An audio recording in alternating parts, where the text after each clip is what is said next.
The highest-grossing animated feature-length film franchise on the planet is back. The Minions Despicable Me rolling into theaters and kicking out Inside Out from its preferred screens. But should Disney be screaming as they worry that their animated crown might continue to be taken away and handed to Universal? Folks, we'll tell you today whether or not this is an eye-opening movie or the kind you might close your eyes while the kiddies have their fun.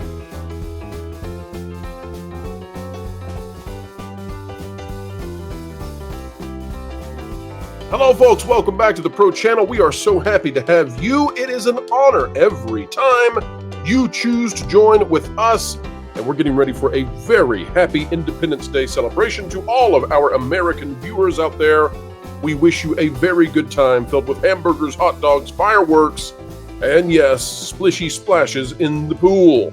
But should you be splishy splashing over to a theater near you for Despicable Me? Well, folks, you can take a look right here on Rotten Tomatoes, the site that many of you have some serious misgivings about, and you can see that the tomato meter reads 53% for Despicable Me 4 for critics, but 89% for the audience. We've also talked about recently that this is a movie that looks to make more than $200 million globally in its first 5 days. My, oh my, is that ever a huge upgrade over what they were saying this film would make, and it undoubtedly will be the #1 film in the world. But you're not here to know about the financials this time. You're here to find out what I have to say in regards to whether or not this film is worth your time. Now, folks, if you've gone and seen the Despicable Me movies in the past, 1, 2, and 3, and if you've gone and seen the Minions movies, then you know what to expect out of these. The formula is simple. Have little falsetto yellow blobs speak in gibberish while other characters learn a character-building lesson, and you've got the foundation of what Despicable Me is likely to be. However, I have to say, folks, that Despicable Me 4 does not follow that formula. First, let's start with the good stuff. There are superhero parodies in this film that are rather humorous. There are also some decently good acting performances, and it appears that our villainous actor, who I believe to be Will Ferrell, but I didn't even spend the time to check this, but I'm pretty sure it's Will Ferrell. I suspect that he gave it his all, and that's really good. Steve Carell still sounds like Steve Carell, and that's good. And the animators and the colors are very bright and vibrant, and that's good. And unfortunately, folks, that's where this is going to end. Well, at the end of the film, I will say there is one positive here. When the little toddler baby character has a heartfelt moment with Gru, it's nice. But outside of this, Despicable Me 4 is one of the most, what shall we call this, phoned-in films I have ever seen. And for a franchise that is the highest grossing of all time, you would think that Universal would protect this movie more than they did. This script is all over the place. It feels like sketch comedies just bouncing one off of another. It reminds me of the South Park episode Lampooning Family Guy. I feel like, yes, this may have been selected by some sort of undersea creature, maybe manatees drawing lottery balls out to come out with what is the next scene. And that wouldn't be so bad if it were not for the fact that this is obscene in the way that it's not funny. And that's really the problem here. This film needs to be moderately humorous for adults.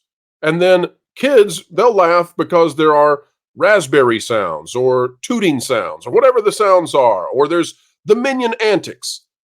The problem here is that while it's frantic, there's very little to laugh at. It's simply not funny.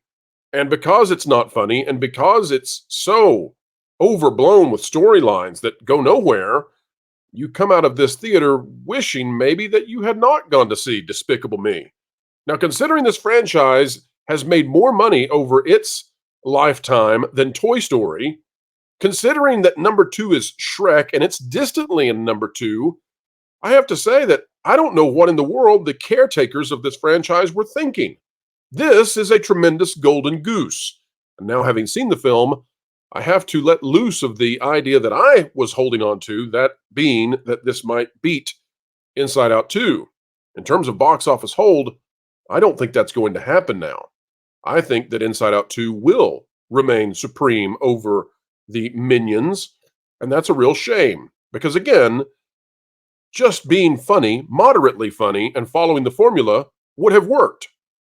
But that's not what we get at all here.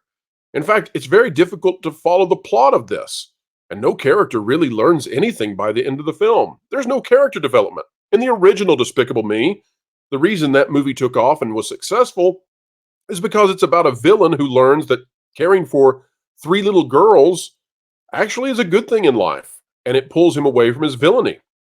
The reason that Despicable Me 2 works is because there's a strange juxtaposition of that villain now trying to live a suburban life. He's still drawn to villainy, though. We could keep going on why these movies work. They're not complex. They don't need to be. They're aimed at small children, and they just need to make parents giggle a little. The problem with this film is that they don't understand who these characters are in the first place. Gru is so soft and weak and wimpy and has no sensibilities of villainy that no one should care about what happens, and the other characters are just window dressing for this, honestly. Overall, what I would say is that at the lowest of some of the biggest performing franchises, we get stinkers. Shrek 3, for example, is a real stinker. Sorry, Justin. But I would rather watch Shrek 3 than watch Despicable Me 4. Now, I'm not telling you that you should stay away from this film. I'm not telling you to keep your kiddos out of the theaters for this one. It's not woke at all. There's nothing divisive in it whatsoever. And your kids, depending on their age, will probably have a decent time. But really, when you have the potential to make more than $1 billion off a $150 million investment, year after year after year, would you not hire the best people, the best writers? Would you not take the time to make sure that you have that golden goose fed and ready to go? It seems like a real miss here, a strange financial blunder, the kind of dunderous move that makes one wonder what in the world is going on with the people who should be watching over this, at least from a financial standpoint. The Minions will only remain vibrant and relevant in society if they keep people laughing. And when that stops, so do the Minions, so does Gru, and so do the other characters who are becoming increasingly less important in this franchise. This needs a revival and quick. That's how bad this is. My final score for Despicable Me 4, though shocking, and though it gives me no pleasure because I want this to be good and I want theater owners to do well, I have to say this is a 4 out of 10. It's not a good movie. It's not an average movie. It's dull. It's slow. The plot is meandering.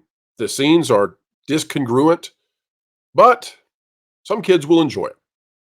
Overall, though, if you had every single one of the Despicable Me and Minion films ready to go, and I'm sure there will be future ones, this is the one that you will hide at the back of the shelf, hoping that nobody finds it. And that's sad, but it is what it is, and still, it will probably do quite well, but it's not going to catch Inside Out 2, in my opinion, anymore. All right, folks, that is it for now. We hope you enjoyed this review, at least. We hope it was educational, entertaining, informational. That's what we aim for here. Keeping you ahead of the culture curve with truth, that's what we do. Folks, on the way out the door, consider clicking the like button, share, subscribe, click it, stick it to the algorithms, hit the notification bell, and drop a comment down below. Let us know your thoughts. Have you seen Despicable Me 4, and what are your opinions about it? Do you agree? Do you disagree? Do you think I'm being overly negative on this one? Who would have ever thought going into this summer that I would rank, after all the kerfuffle I made about Anxiety, the character, who would have ever thought that I would have ranked Inside Out 2 significantly better than Despicable Me 4? But folks, that's what honesty does. You watch it, you review it, you let loose and tell the truth. All right, until next time, you all have fun. Go enjoy those fireworks. Keep learning, keep growing, and keep having fun. Yeah, I am so excited for Independence Day. You can taste the liberty and drink in all that 4th of July freedom. Why? You're not an American, and you don't live in America. Not to mention, you're a troll, and they're from Norway. Wait, you're saying that trolls can't have the spirit of America. How do you explain Leslie Headland? That'd also be like saying the Acolyte isn't Star Wars. Well, I guess it's not bad to not be American and wish for that kind of freedom. But please, don't compare this situation to the Acolyte and it being Star Wars. Nothing's that bad. Well, gosh darn it. You've given me something new to aim for.